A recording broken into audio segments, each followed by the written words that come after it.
Let me know when you're ready.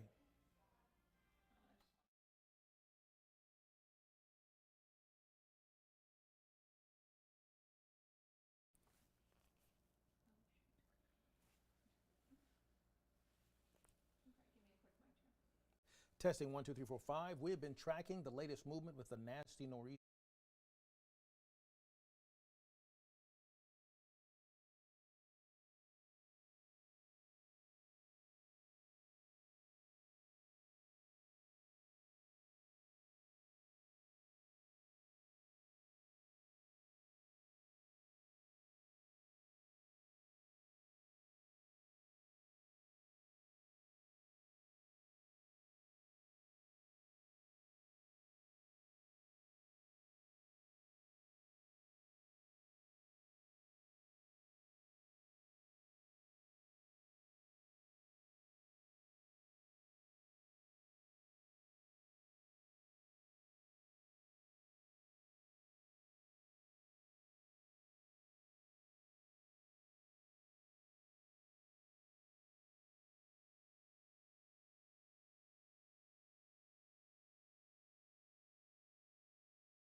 All right, let's do it.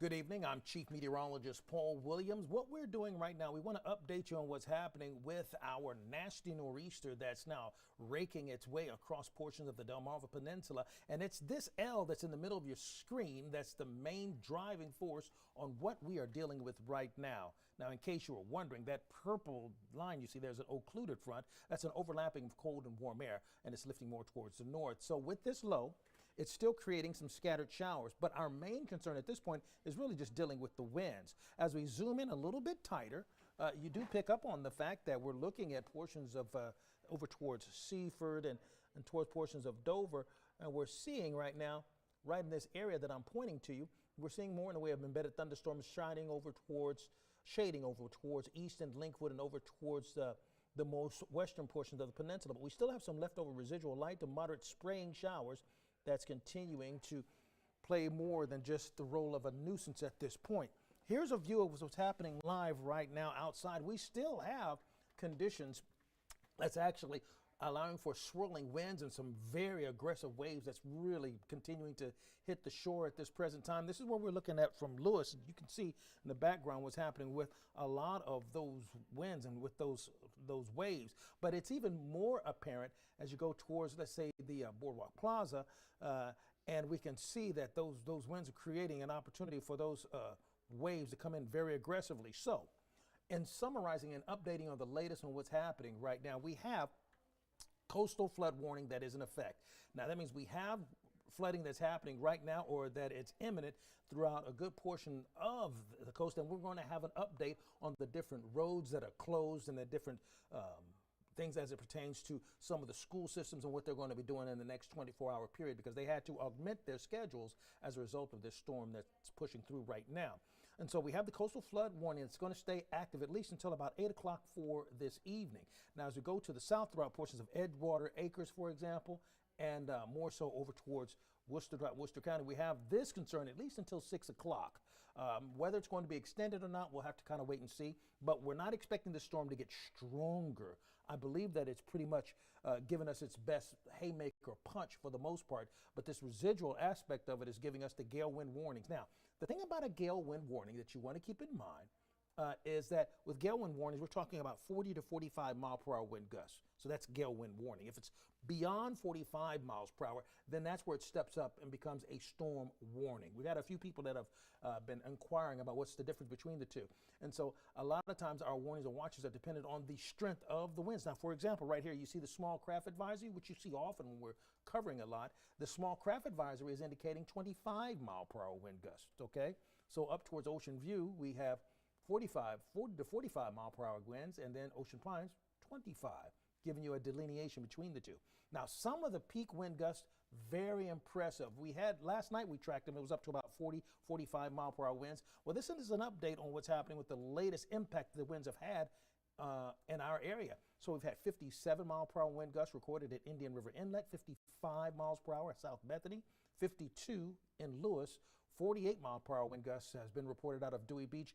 Even as far inland as Georgetown, we've had a report of at least a 46-mile-per-hour wind gust, and Fenwick Island coming in at 42. Now, rainfall has been a bit different with more of an accumulation aspect to it. We're looking at just shy of 2 inches of rain fell in Harbison.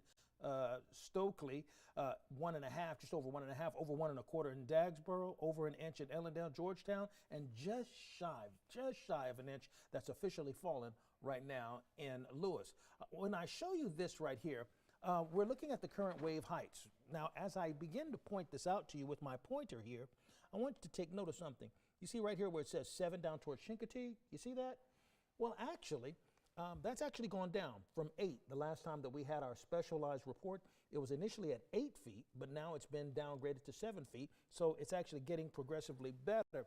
And even as you take a look at our futurecast going into the 6 o'clock hour, we're still expecting another round of scattered showers to begin to play out throughout portions of the Delmarva Peninsula, particularly along the coast. And as you go to, let's say, 10 o'clock, you'll notice we still have the expectation of more scattered showers to push across, but it's of the heavy spraying, light to moderate shower variety. But the winds are going to be pouring out of the north eventually. Now the winds, that's going to probably be our biggest story.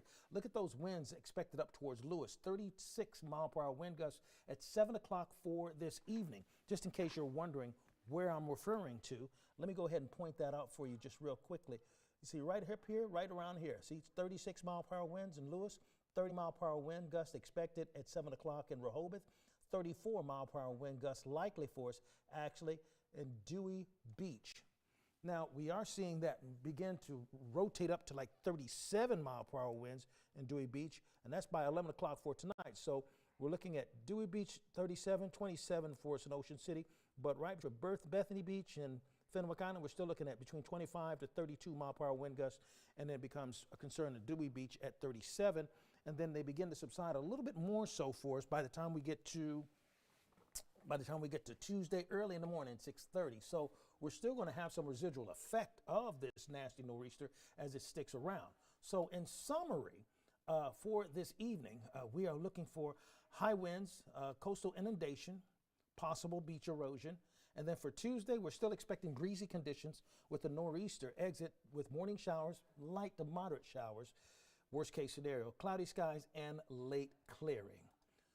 Be sure you tune in to Coast TV News at 5, 6, and 11. We'll update you on the latest on what's happening with observations around the area, and we'll have detailed reports on some of the road closures that's a result of the inundation that's already occurred throughout our area. I'm Chief Meteorologist Paul Williams. Thank you for joining us for this special report. Stay tuned and be sure you stay close to your app so we can keep you updated on how this is changing.